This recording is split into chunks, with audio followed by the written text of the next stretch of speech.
ಹರಿ ಓಂ. ಸೌಂದರ್ಯ ಲಹರಿ ಕಲಿಕಾ ವರ್ಗಕ್ಕೆ ಎಲ್ಲರಿಗೂ ಸ್ವಾಗತವನ್ನು ಕೋರುವವರು ಶೈಲಜಾ ಜಗನ್ನಾಥ್ ಮತ್ತು ಆಶಾ ಮಹೇಶ್. ಹರಿ ಓಂ.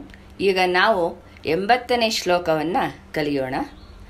ಕೋಚೌ ಸದ್ಯ ಸಿದ್ಧ ತಟ ಘಟಿತ ಕೂರ್ಪಾಸ ಬಿದುರೌ ಕಶಂತೌ ದೋರ್ಮೂಲೆ ಕನಕ ಕಲಶಾಭೌ ಕಲಯತ ತವತ್ರಾತುಂ ಭಂಗಾತ್ ಅಲಮಿತಿ ವಲಗ್ನಂ ತನುಭುವ ತ್ರಿದಾನದ್ದಂ ದೇವಿ ತ್ರಿವಲಿಲವಲಿ ವಲ್ಲಿಭಿರಿವ.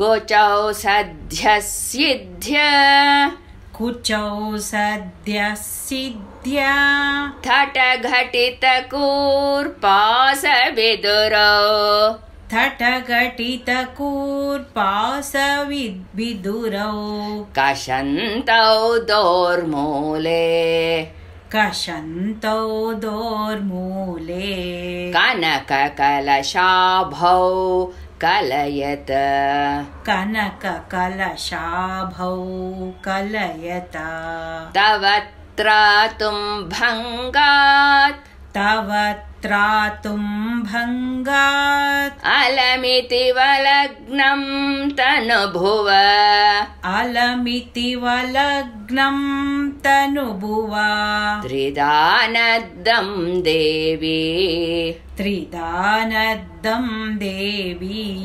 ತ್ರಿವಲಿಲವಲಿ ವಲ್ಲಿಭಿರಿವ ತ್ರಿವಲಿಲವಲಿ ವಲ್ಲಿಭಿರಿವ.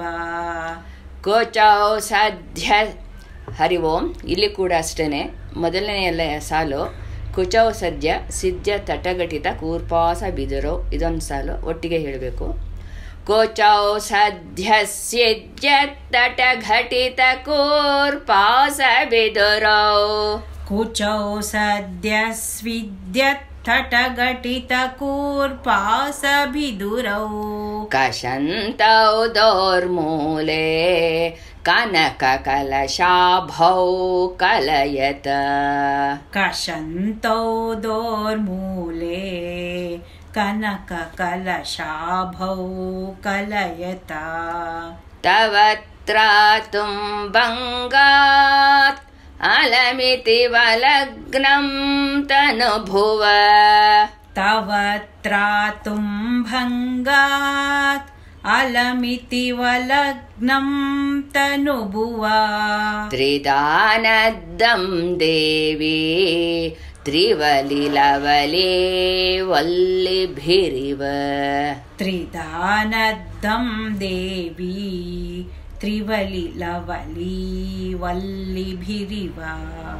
ಕೋಚೌ ಸದ್ಯ ಸ್ವಿದ್ಯ ತಟಘಟಿತ ಕೂರ್ಪಾಸ ಬಿದುರೌ ಕಶಂತೌ ದೋರ್ಮೂಲೆ ಕನಕ ಕಲಶಾಭೌ ಕಲಯತ ತವತ್ರಾತುಂ ಭಂಗಾತ್ ಅಲಮಿತಿ ವಲಗ್ನಂ ತನುಭುವ ತ್ರಿದಾನದ್ದಂ ದೇವಿ ತ್ರಿವಲಿಲವಲಿ ವಲ್ಲಿಭಿರಿವ.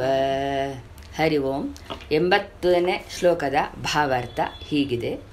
ದೇವಿ, ನೀನು ಪರಮೇಶ್ವರನ ಚಿಂತೆಯಲ್ಲೇ ತೊಡಗಿದ್ದಾಗ ಆಗಾಗ ನಿನ್ನ ಕಂಕುಳಿನ ಬೆವರು ನೀರಿನಿಂದ ಒದ್ದೆಯಾಗಿ ಬಿಗಿಗೊಂಡ ಕುಪ್ಪಸವನ್ನು ಹಿಗ್ಗಿಸಿ ಚಿನ್ನದ ಕೊಡಗಳಂತೆ ಹೊಳೆಯುವ ಸ್ತನದ್ವಯಗಳ ಭಾರದಿಂದ ಮುರಿದು ಹೋದೀತೆಂಬ ಭಯವನ್ನು ಹೋಗಲಾಡಿಸಿ ರಕ್ಷಿಸಲು ಮನ್ಮಥನು ಲವಲಿ ಬಳ್ಳಿಗಳನ್ನು ಬಿಗಿದು ಕಟ್ಟಿರುವಂತೆ ತೋರುತ್ತಿರುವ ತ್ರಿವಳಿಗಳಿಂದ ಕೂಡಿ ನಿನ್ನ ಸೊಂಟವು ಶೋಭಿಸುವುದು. ಹರಿ ಓಂ.